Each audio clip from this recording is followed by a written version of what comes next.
Jouer au basket toute la journée. Avec Alex, pendant l'été, on allait, on jouait. Salut, Strika. On allait toute la journée, on a la carpette, on faisait que les gyms. Après, on essayait de trouver un moyen d'avoir deux, trois boissons par-ci, par-là, tu vois. Donc, c'était la bonne époque, frère. Papa, maman, ils payent les courses, ils payent le loyer, les courses. Tu vois, t'es bien. Là, frère. Oh là là là là.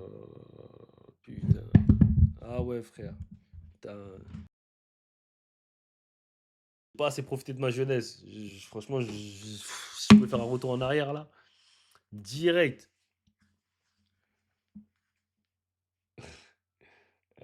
C'est une dinguerie. C'est une dinguerie, les gars. Bon, il y a pas mal de choses à voir, mais je vais attendre qu'il y a pas mal de monde qui arrive. Ok. Il y a encore eu les trades. Franchement, la trade deadline, c'est une dinguerie, les gars. Je sais même pas quoi dire, en fait. Tellement il y a des dingueries sur dingueries. Likez, s'il vous plaît, un max, les gars. Likez un max. Franchement, franchement, le basket, c'est bien, hein, mais euh, en fait, je me dis, la dernière fois, j'en parlais avec mon pote, enfin tout à l'heure, tout à l'heure, j'en parlais avec mon pote et on parlait tu vois, du pourcentage de réussite, les gens qui réussissent dans le basket, entre guillemets, tu vois, et les gens voient, enfin, les gens, quand les gens ne réussissent pas dans le basket, ou ils se disent, ah ouais, mais lui, qu'est-ce qui lui est arrivé, pourquoi il n'a pas réussi, etc. Mais les gens oublient que le pourcentage de réussite, il est très très faible, hein. Il est très très faible. Donc, devenir professionnel, c'est extrêmement dur. En faire son métier, c'est encore plus dur. Et en faire une longue carrière, c'est encore plus dur. Et avoir gagné assez d'argent, donc c'est-à-dire NBA, comme ça, c'est encore plus dur. J'avais vu une interview de Jérémy Enzeli, je ne sais pas si je vais la retrouver, mais il parlait justement d'argent, il parlait de tout ça. Il disait que lui, c'était compliqué pour lui parce qu'il ne restait pas trop d'argent, tu vois. Et parce qu'à chaque fois, en fait, quand tu passes de ta carrière, tu gagnes 10 000 euros, mais tu dépenses. Voilà, tu as ton train de vie, tu as tout ça. Et ensuite, donc c'est compliqué, tu vois. Et que quand tu as la retraite et que tu dois. Et que maintenant tu n'as plus le même salaire qu'avant. Parce que je sais que les joueurs professionnels, ils ont le chômage, tu vois. Mais c'est pas le même que quand tu. Voilà, je vais essayer de retrouver. C'est pas la même chose que quand tu bosses, tu vois. Quand tu as un train de vie, en fait, si tu as un train de vie d'un mec de 10, 15, 20 000 euros par mois, tu passes à un train de vie d'un mec de 3 000 euros, déjà, ça va te faire bizarre, hein. Donc, c'est dur, hein. Baisser le train de vie, c'est extrêmement compliqué pour pour énormément de monde. Et surtout les basketteurs, on sait qu'il y a l'ego, il y a les trucs. Donc ça veut dire après, ils sont perdus dans l'ego.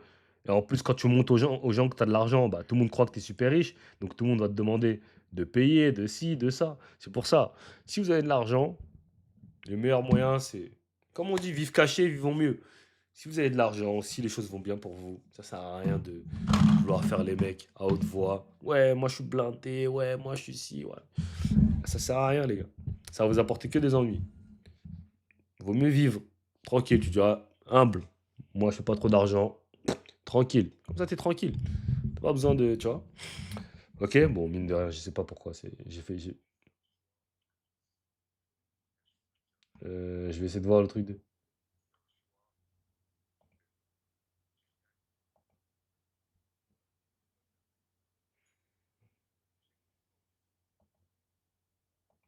Ouais, bon, j'ai pas de vidéo déjà.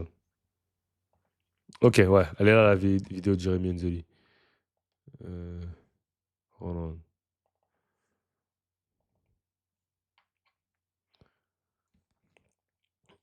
Euh, je vais essayer de la mettre comme ça.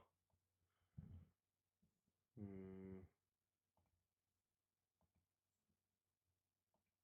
ok. Bon, je vais essayer de mettre de la lumière. Oh. Attendez les gars, je mets la lumière. Sinon on va rien voir.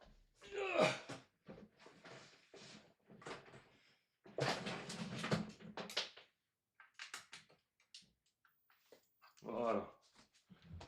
Là on est parti là. Là on est parti.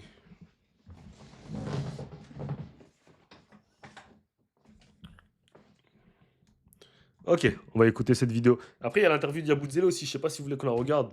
Bon, elle m'a l'air un peu longue. J'aimerais bien, s'il y en a qui ont vu l'interview, de me dire les moments les plus intéressants de l'interview. Parce que j'ai pas envie de regarder l'interview complète de Yabusele, mais encore une fois, c'est à vous de voir.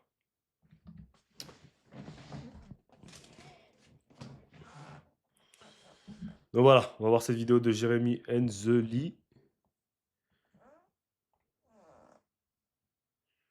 Attendez, je vais retourner ça parce que ça va être plus simple.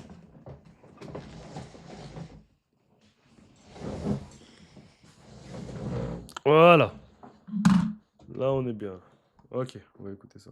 Déjà, on va dire 2500 euros qui partent dans les EHPAD, il me reste plus que 2500 pour vivre. Donc, quand je gagne 5000 euros et que j'ai déjà, on va dire 2500 euros qui partent dans les EHPAD, il me reste plus que 2500 pour vivre. Tu es satisfait par rapport à ce que comment tu as géré ta carrière financièrement ou...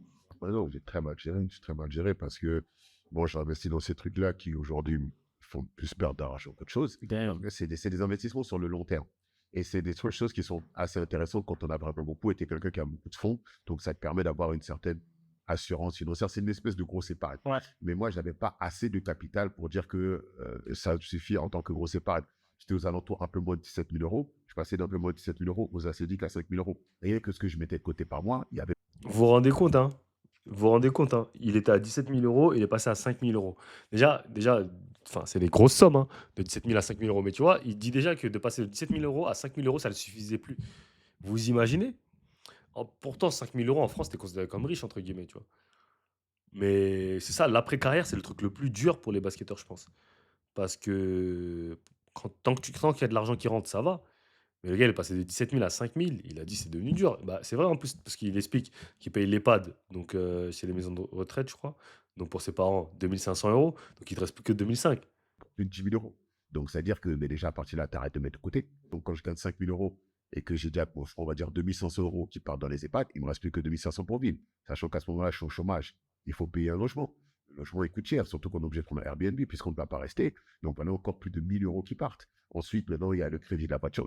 Et voilà que, en gros, les 5 000 euros ne payent même pas mon style de vie, Ouais. sachant que j'étais pas dans un style de vie extravagant. Mhm. Et donc, ça a été pour moi le début de la fin. Donc, quand je gagne 5 Ah ouais, c'est chaud, hein. C'est chaud, hein. De te dire dans ta carrière, tu as gagné 17 000 euros, 20 000 euros. C'est pour ça l'éducation financière, c'est important. Et nous, les sportifs, on est cons aussi. La plupart des sportifs sont cons, hein. Franchement, la plupart. Enfin, c'est pour ça que même les sportifs NBA finissent tous broke, enfin tous broke, entre guillemets, tu vois. Parce qu'il n'y a pas d'éducation financière, les gars, ils savent pas gérer leur argent et c'est compliqué, hein. C'est dur, hein. Mais bon, bref, c'était la petite parenthèse éducative. La remise, J'étais en mode 10 000